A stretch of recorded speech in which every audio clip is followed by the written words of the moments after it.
नमो बुद्धाय सम्पूर्णमा आज चाहिँ हामी साँखु शङ्करापुरमाथि अवस्थित मिलारेपा गुफाको अवलोकन गर्न आएका छौँ।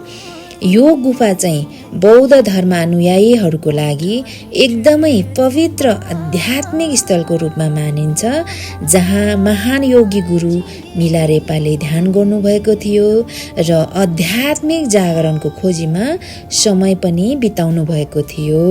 यदि तपाईहरूसँग समय छ भने योगी गुरु मिलारेपाको आध्यात्मिक ध्यान स्थलको अवलोकन गर्न चाहनुहुन्छ भने यो स्थलमा सुन्दर वन जङ्गलका बीचमा शान्तिपूर्ण तरिकाले ध्यान गर्न सक्नुहुन्छ, दिन बिताउन सक्नुहुन्छ र साथै नजिकै रहेको नागार्जुनको दर्शन पनि गर्न सक्नुहुन्छ र अलिक पर वज्र योगिनीको दर्शन पनि गर्न सक्नुहुन्छ। त्यसैले एकपटक अवश्य पनि अवलोकन गर्न जानुहोला। धन्यवाद।